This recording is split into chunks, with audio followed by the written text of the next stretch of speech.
Making multiplayer games is hard, and it's very easy to make mistakes that result in exploits and hacks. So instead of telling you general ideas of how to prevent that, I want to show you this hacked client I developed for Muck, and one by one we'll see what each hack has to offer and what allows them to work, so you don't make these mistakes.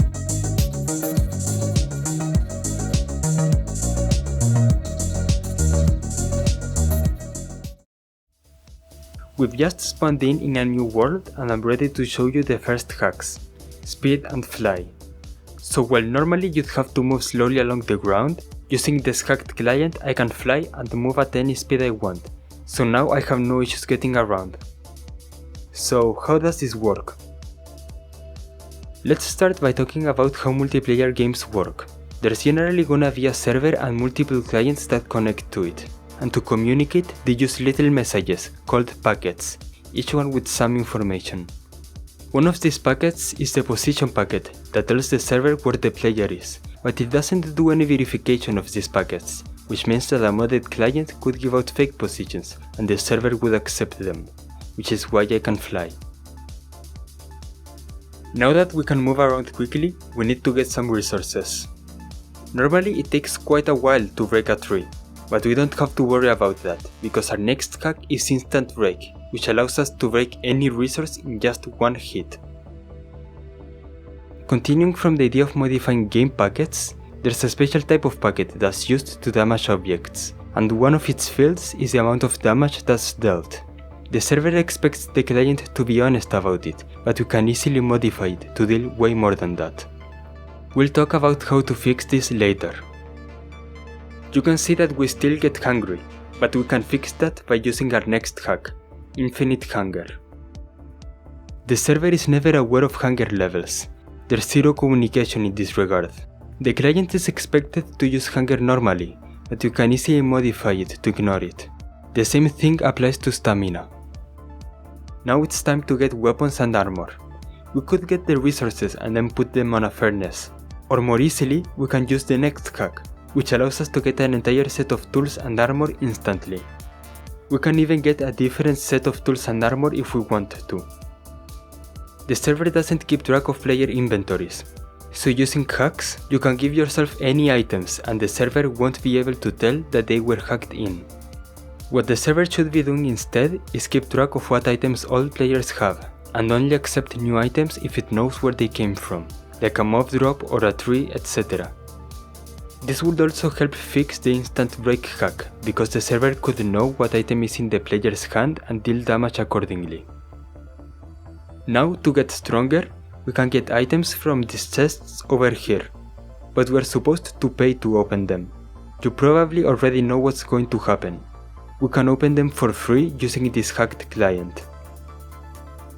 There's a packet that's used to open loot chests, but the server doesn't actually check if the player has enough money to open it. It assumes the player only sends the packet if they have the coins needed. Of course, we can send that packet whenever we want. If the server kept track of inventories, then this hack would be fixed by having the server do the coin checking instead of the client. Moving on to combat now, trying to keep yourself alive is always a struggle, which is why having an invincibility hack can be so useful.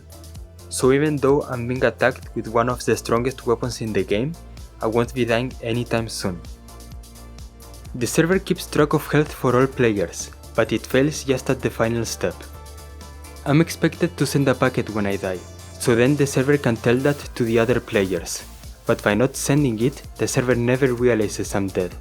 All the server had to do was check if the health dropped below 0 and then kill them automatically, but I don't know why it isn't like that. While they're trying to kill me, I'll show you the next hack, Instant Kill. I'm being attacked with a very strong weapon and nothing happens to me, but right now I can attack them with just this rock and kill them instantly. This works for the same reason as the instant break. The server expects the client to tell it how much damage to deal, which can be exploited to deal unlimited damage.